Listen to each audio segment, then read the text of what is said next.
I'm Jack Hasling. I'm sure that you're familiar with the stories written by Malory and Tennyson about King Arthur and the Knights of the Round Table. Well, that's not what this is. I'm going to be reading to you from a book that I wrote called I've Thought Every Thought I Can Think, and the story is called Pax-The Tale of a Horse. I see you take a fancy to the stories that are told about the times when knights and kings were valorous and bold. I know you have your favorites, that's the way it is, of course, but consider what it might be like for you to be the horse. My name is Pax, and in my youth I served the noble king, and songs were written for me that the minstrels used to sing. I'm out here in the pasture where they put me years ago because I'm getting old and lame and feeble, don't you know. My granddad was a working horse, according to the fable. He carried all the lumber used for building Arthur's table. To do the job you had to be both muscular and agile. He hauled the load to Camelot from forests near Tintagel. Without a doubt, King Arthur's plan was sensible and sound. To treat the knights all equally, the table must be round. When all were sitting side by side, they never told a lie, for all of them could look the other squarely in the eye. Their deeds were quite heroic, with a chivalrous intent, and they carried Arthur's vision with them everywhere they went.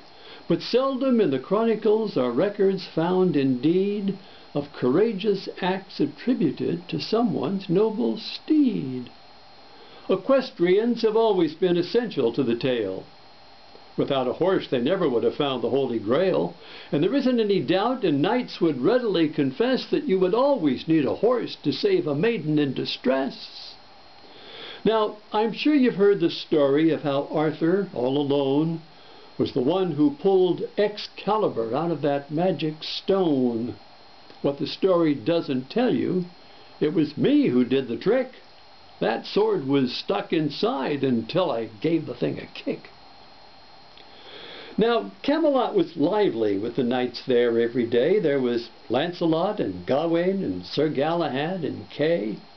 All of them were virtuous, I don't need to remind you. When the sun shone on their armor, it was quite enough to blind you. They all showed up for breakfast, and they sat around the table. The lovely wench who served them had the legs of Betty Grable. But the code of every knight was one of chastity, I'm sure. Besides, you couldn't get much lovin' in that armor that they wore. Now, it may be you don't know about the issues horses face. Some think we're just an animal you need to get someplace.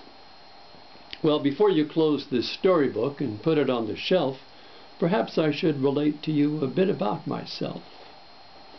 I was chosen as a war horse by an accident of fate.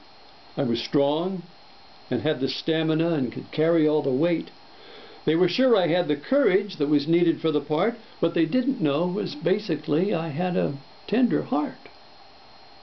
I was never good at jousting with a sword or with a mace. I couldn't see the point of charging into someone's face.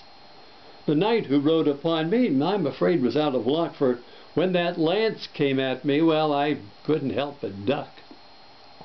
But for challenging the dragons, I was always in demand. I could make those ugly critters really snap to my command.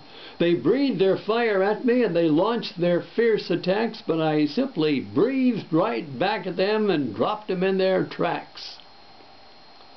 I like to watch King Arthur and young Guinevere, his queen. They seemed to be a couple who were perfect for the scene. But then events developed that would complicate the plot. A gallant knight rode up one day whose name was Lancelot. Now Lance was brave and soon became a knight without a peer. The trouble was he also had an eye for Guinevere. To play around with someone's spouse is not a clever thing, especially when her husband also happens to be king. But that was just a rumor, and I'm sure some folks would doubt it. I'll let you read what Tennyson and others say about it. The story that I'd like to tell is one you've never heard. And that careless oversight, my friends, is perfectly absurd. I know that there were many who observed the scene that day. The fact that they are horses is what proves it, I would say. Historians will tell you that there is not a better source than the truth that is forthcoming from the mouth of any horse. It happened on a battlefield just north of Michael's Mount. The Saxons and the Brits were far too numerous to count. The afternoon of fighting was a bloody one, they say, but they vowed to take up arms again the first light of the day. My duty was to guard the camp the night before the battle. I had some trouble sleeping with my bridle in my saddle. I looked across the field to where the other horses stood and whinnied to communicate in any way I could. To my surprise, a Celtic stallion answered when I spoke. Those Irish horses always have to make a little joke.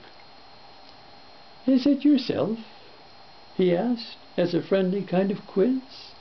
I smiled, as horses do, and politely told him, "'Tis." "Are you ready for the Donnerbrook at sunrise on the morrow?" I said I was, but only with a heart of pain and sorrow.